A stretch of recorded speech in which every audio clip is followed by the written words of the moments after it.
Is this the Rookie CEO podcast? Yeah, I think we're in the right place. Oh, Hev, it's recording. This is Fuzz. And I'm Hev, and you're listening to the Rookie CEO podcast. Today we are joined by the amazing Maria Wilson from Saxon HR, and we're going to be talking about when to introduce HR to your business. Take it away, Maria. Hello. So where would you like me to start?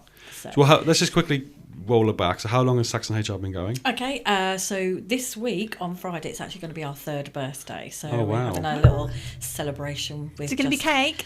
Well, nobody's going to be in the office. It's just going to be me and my husband. So it's going to be a bit dull, really, just the two of us. But I'm going to bring a cake in, yes. Okay. Well, if you want to invite us, we're more than welcome to do that. You're always welcome. But your experience before that, what was Yes. you doing with HR? Yes, so I've worked in HR for, 26 years now. So before I worked in public sector as well as private sector roles, but mainly HR management. So I've worked for really big organisations such as the NHS, De Vere Group, hotel group, food retail with Asda stores, and the care industry as well. So yeah, my one sort of change really was just working one small organisation before I set up my own business, and my preference has always been like the smaller organisations. Weirdly enough, I've always worked in large organisations. Okay. But have you seen like a trend then with HR, especially when you're outsourcing it, where people feel like they're introduce HR when they need to, rather by that what I mean is like when they actually are in a pickle, shall we say. You must spend a lot of time undoing a web. Yeah. So we call it like peeling an onion, really. There's always layers to something, and we very much have, there's what I call two sort of entry points really with regard to reaching out for HR. And one is the reactive, which is the most common, and that would be, I've got a grievance, there's an investigation, someone needs to be suspended because there's an allegation that's come to my attention. So that's the reactive stuff, and that's often when the majority of people will actually reach out to us for the very first time. And then the proactive, which we would love to see a little bit more of, are things like, I'm taking on my first new employee, or I would like to build my organisation, where do I start? I need to look at my contracts of employment and, have new contracts of employment. They haven't been looked at for a couple of years. What do I need to do? So that's what we need to see. We need more clients really to be educated on the proactive stuff, because it's not as expensive as the as the reactive. Yeah. It's a big issue before it actually gets to that point, and it really can be avoided. It doesn't need to be. If you've got the right culture, if you've got the right foundations in place, if you've got the right policies, and you've got the right people that are managing the right employees, really. And it just ends up costing a hell of a lot more money to organisations. Have you seen anything, obviously, like with AI and ChatGPT and stuff, people thinking that they can kind of write their first employee contract on ChatGPT, and then actually, if something was to happen, you can't hold it up to anything? We see this. Funnily enough, we're having a conversation with a prospective client last week who said that they had produced their employment contracts by using Google and just downloading something. And it just fills me with absolute horror when people do that, because Google is not, and GTP is not 100% accurate, and also it loses the human element as well. AI is a fantastic tool, and we do use that for certain things within our organisation as well. However, you don't have the tone, you don't have the right language, you don't have the human element in anything that's been downloaded through AI. So you're always going to miss elements. So if you have a contract of employment that's made through AI or that's been downloaded, there's going to be information that's going to be missed. It's not going to reach to your employees, because every organisation is so different. I always say that our service at Saxon is very bespoke to the client, and that's why we don't have things like off-the-shelf contracts of employment. We don't have off-the-shelf handbooks or policies and procedures. That's why we get to know the client first. So we would love to be able to see people kind of really understand that a little bit more. And it's great, if you're a very, very small organisation and you just think, okay, I just need one contract, one offer letter, my first employee, and that's it. It's fine to a certain point, but things can get very out of hand or can get very complex very, very quickly if you haven't got it right at the beginning. I guess it's like the classic case of that you can't build on kind of dodgy foundations. Exactly. So it might kind of do you for that first employee, but as you start to scale and issues arise, then it all can just crumble. Yeah, absolutely. So going back to the actual topic of the episode, a great question from someone who theoretically is a sole trader. Would you need to introduce HR in the slightest at all without having an employee? Generally, no. What you do have to do if you have a website, you would just need to make sure that you've got the right information on your website. So your privacy policy needs to be put in place. But it's also what you can reach out to HR is about setting your tone of your business, what your mission, what your culture, any values that you have. And you don't have to have employees to do that. Excuse me. So it could be that you want to advertise that, and how you provide your service to your clients will be very much linked to your culture, and you can set that by working with us as HR consultant. For sole traders, they can lay the foundations if they are going to start looking at growing their organisation or using freelancers, subcontractors, or then they are going to start looking at employing somebody. They would then reach out at that early stage, because they don't want to advertise it, or they shouldn't be advertising anything unless they know what they should and what they shouldn't be doing.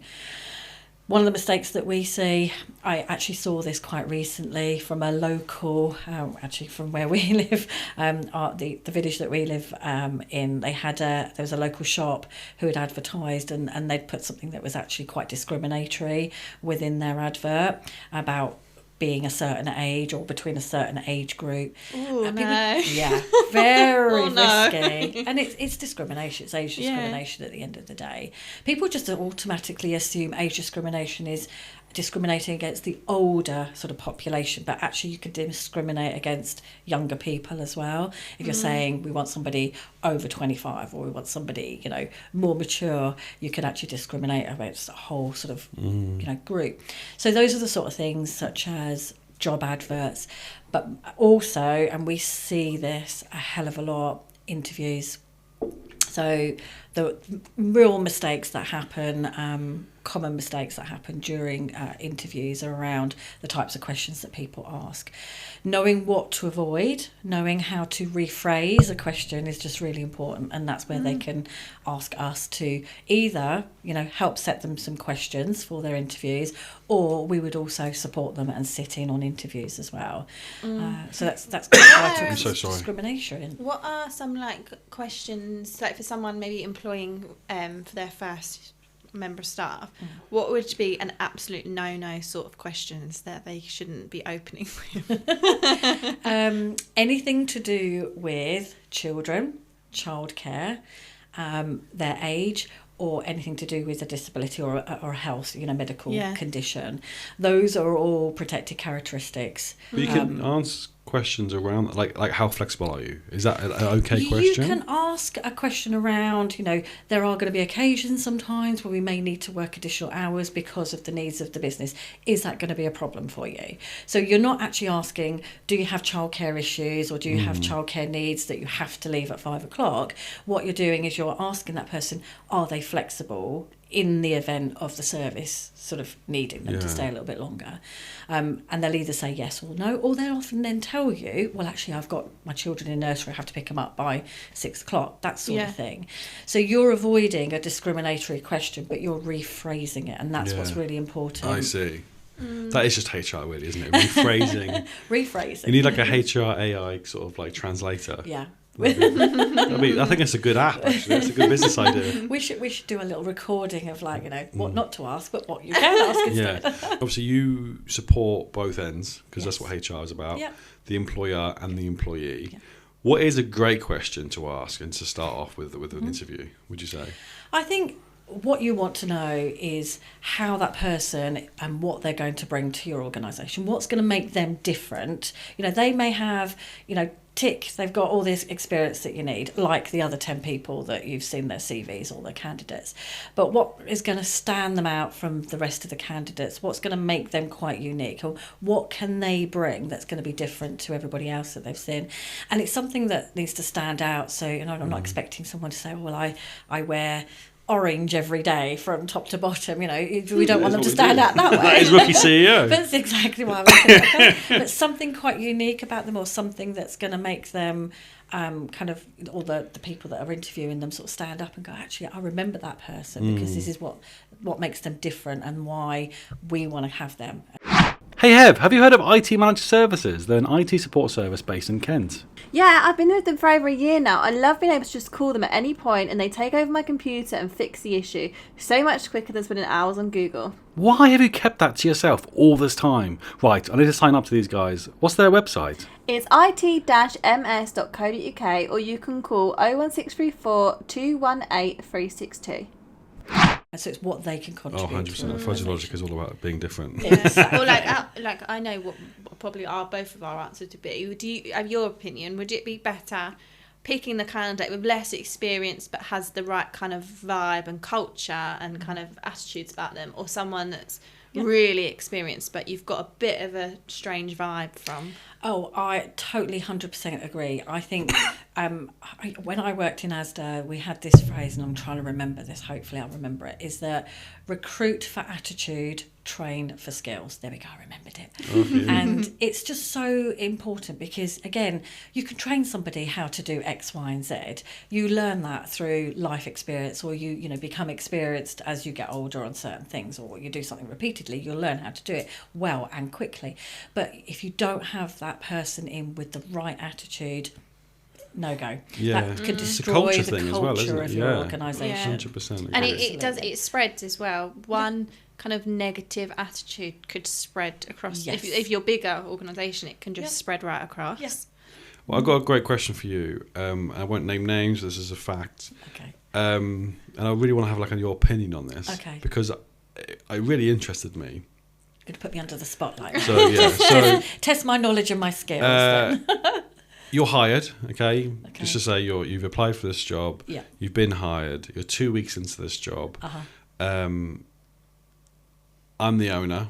Yes. I hand you a cheque, £1,000 cheque, and I say to you, right, you can take this home with you, but the agreement is you're off now. You're no longer employed, or you rip it up. Yeah. And you continue employment with us. Yeah. So from an employer's aspect, it's just like a loyalty test. Yes, it is, yeah. But what is your opinion around that? This is really kind of interested me. I was with a client. I won't name names, but I would love your opinion on this. I've heard this story before, actually. Oh, okay. And the person actually told me this same story as well. I think this is great because this really does measure somebody's keenness and their interest and their attitude towards that job as well. I think, some people are going to be in a situation where they really do need the money. So it's hard to kind of blanket this to say, oh, nobody should take the cheque and run, but because some people might be in that situation. But I think it just demonstrates that loyalty if you're staying. You rip up the cheque because you can get many more years where you can earn your place, you can earn a bonus in the future, and that employer may well, I suppose, reward that employee in the future because of their loyalty, because of their hard work, because of the right attitude, with a salary increase in 6 months' time or a year's time, or even a bonus at the end of the year. That's where I think that's the difference, isn't it? Yeah. I thought it's also kind of working out people that see a long-term vision, because obviously £1,000, okay, well actually if you work a few months you're going to earn more than that. Yeah. So it's looking at people that see very short-sighted versus people who see long-sighted. Yes, it is. It's that future, isn't it? It's that long-term, very much yeah, so. for sure. Is that the right answer? I don't know. You're the expert. I was just very intrigued with that approach. Is that allowed? Are you allowed to This do is that? what I was more intrigued about, is because it's is it compliant? Because I think it's more Seems of like a bit of a weird mind game. It is, and it does set sort of a different culture, I think. Because I don't think I would like that as an employee. I'd be like, oh God, like, Yeah. why are you testing me? Yeah, it's a bit of an awkward one. That's why I really wanted to bring that up. I think as an employee, you'd be quite suspicious of that, wouldn't you? You'd be thinking, why are they doing this to me? Like, say, are they testing me? And, it might set the tone, a future of, do they want me to go? Or, they might kind of look at it a different perspective. Yeah. And what was that all about? And Especially not for me, I'm a big overthinker, so that would have set me into a spiral. Yes. Oh, I'd been like, 100%. oh my God, like they think I'm like not here, I'm not serious. They think I'm like. And do you know what I'm like? I was very curious. So I was asking loads of questions about worst case scenarios and stuff.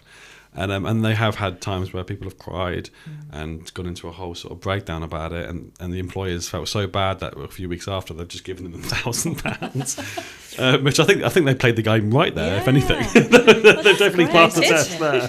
Yeah. And I think if I was an employer that did that for an employee, I don't like to test my employees. I think they might tell you something different, but I think I've built up a relationship, a good working relationship built on trust. It's give and take, and they know how flexible I am. But if I had done that with my employees, I think I would have just destroyed some kind of trust between us, because they would be looking at me a bit suspicious. What's that all about? What is she trying to get me out, but doing it in a weird way? And it was just set up kind of a bad precedent potentially, depending on the people that you're employing. I kind of think, I don't know how to say this. I don't know how to say this. The only phrase I have is really probably an inappropriate way of saying it. Go on, It's a bit like a throwing your around contest, isn't it? Like, it's a bit like a... don't know if we need to You do realize I have to edit this. Anyway. Do you know what I mean? Like, it's a bit of like fine. I've got the control here. I've got an the ego power. thing, do you think? So I'm going to test you. Yeah. I know what you mean. Yeah. It's just not necessary. Going back to when to I think introduce you need to HR. bleep that, I'm actually. really sorry. We'll edit that. I'll beat that. Don't worry. Anyway, so we'll in regards to when to introduce HR. Yes. I think what is a very common thought on small businesses and introducing HR is obviously the outgoing side. Yes. Just like any business, Yep. we're very frugal when it comes to Yep. our investments. Why should a business invest early on in their employment sort of journey? Go ahead, answer that one. It's a really simple answer, because it will save you money in the long run. And that's the way I always put that. When clients come to us because they've been reactive, so because of the investigations, it's going to cost them hundreds of pounds, if not thousands, because if something is deep-rooted and very complex, it can take weeks and weeks to sort out. It's costing them thousands of pounds. Whereas if you've got a team of employees and you think, okay, I think, I haven't got many particular issues, everyone seems quite happy, culture's good, but I want to bring in HR. Retained services is the best way of doing that, because you've got somebody on the end of the phone to capture things, to speak to, on the end of an email, and it's, for us, it's a very low cost amount. It's not like the big overheads that I think some organisations think it is. So let's just, less are than a couple you of able to £100 provide a us? So let's month. just say I've got less than 10 employees. Yeah, it's a couple £100 a month, that's it. And what does that entail? As in, like, would you go over all of the compliance inside? Yeah, so what we do, we have, we have different packages and how we can support people. So with less than 10 employees, the likelihood is that you're going to have minimal issues, but then you may have built already, before you've even got to 10 employees, you may have built a culture where you're allowing people to turn up late or perform under par, and you're not dealing with it. I hear this quite often with clients, and also when you're out there networking with people or just chatting to people. They often joke and say, "Oh, it would be great if I didn't have any employees," because people are not comfortable managing people and having those difficult conversations. So they avoid them to the point where it then grows and grows and grows, and then becomes a massive problem. So if people if they bring us in early, we can kind of guide them. We can also have those conversations. We can support the owner or the manager to have those conversations before it gets too problematic, and we deliver training on things like difficult conversations as well. But to answer your question, really, sort of like less than 10 employees, we can look at their contracts of employment, we can look at all their compliance, we can look at any mistakes. What we like to start with is doing a bit of a HR audit, which just covers everything. Yeah. And we Is that go in. included in the package, or is that like an No, additional? that's outside. Yeah, that's outside of the package. So what we often say is like, let's come in, let's see where you are with a HR audit, look at all your compliance. We do a joined up service with our health and safety as well, and then look at where we are, fix it. So we produce a report, fix it, because there could be just a few problems, or there could be massive problems that could take longer to fix. And then we can start a retained service. So then you're maintaining it, and then you're there. Nice. You're that person at the end of the phone. You're that person, on the end of an email to advise them. And what we do see with our clients is that it's that trust. It's building that relationship and building that trust in us. And, I've always said, I say this right from the start, and every client will tell you the same. When I have my initial consultation discussion with them, I'll always say to them, I'm going to be completely honest with you. This is how I work. Yeah. There are going to be things I'm going to say to you that you might not be comfortable with, or you might not want to hear, but you wouldn't, I wouldn't be doing my job properly, and you would be paying, you're paying me to do the best people for you, please, to rather keep than- you, to keep you safe as an organisation. That's my priority, is to keep your business safe and compliant. 100%. So I'm really intrigued, sorry, about when you said about you should start using HR as early as possible to save money. Yeah. People think, oh, well, that's fine. Like you're just saying that because at some point you're expecting us to be in this sort of tribunal process. However, actually, from the saving money aspect, is this to say I've created an employee contract, 10 of them, because I've got 10 employees theoretically, and then I'm like, right, I do need to start using HR now because it's just out of hand. I'm now having to pay extra. So instead of just taking you on from day one to write our employment contracts, to put all those processes in place, which probably I'm assuming would have been part of the retainer if I started from you from day one. Yeah, it'd be outside. Well, first of all, the initial project work to get everything up to date and compliant, and then we start the retainer. Yeah, but it's just say I started from you from day one. I was like, right, I want to employ someone now. I'm ready. Yeah. Does that retainer package include just the journey of it all? As in, like, would you write the employee contract as well? So we do like the yearly update or before if the law changes. So with the Employment Rights Bill coming into place over the next 18 months, 24 months, there's going to be a tremendous amount of changes, which is scaring a lot of people, but they don't need to be, because if they've got good HR support who can then guide them through that and do the work, because it's not going to happen all at once. So it's going to happen over a period of time. But if you've got somebody that can help you, would introduce that gradually and then explain, how it's going to change and what it's going to do. And that's just all part of the retainer package, rather than... Absolutely. We do that, and then we do like a yearly update. Even if there's no legislation changes within that 12 months, as a free part of our retained service, we do a free update of all employment documentation. That's your policies and procedures, employment contracts, and your employment handbook as well. So it's just that level of peace of mind, really, isn't it? Yeah, it's peace of mind. It is absolutely, because you're building that trust with somebody and that relationship that's like, oh, hang on, I'm going to make this decision, but why don't I just pick up the phone or just email Maria or Holly or Sean or Gwen? Those are my HR. Just in case you want. Shout out. That's the team. It's more of a case of just that reassurance. They've got that person, and it's no additional cost to them, and it's unlimited as well. So we have that a monthly unlimited. When an organisation gets to the point where it gets bigger, it's not quite ready to employ a part-time or even a full-time HR manager, for example, they can outsource all of their HR function to us. So everything from recruitment, onboarding, right the way through to exit.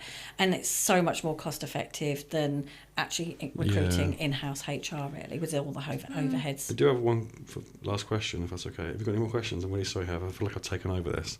Obviously, from Fuzzy Logic's point of view, like we're quite a big team, and at some point we are going to have to employ. Yes, what I'm really intrigued about is, let's just say I've used another HR service to set up the business, really, to sort of like employee contract, galore, the whole shebang. And then I'm like, I'm just not feeling the vibe anymore. I want to go elsewhere. Yeah. What does that sort of look like? Like, do you then have to charge a lot to do another HR audit? Because obviously every HR company is different. They have different sort of opinions on what's right and what's wrong, do they? Not necessarily.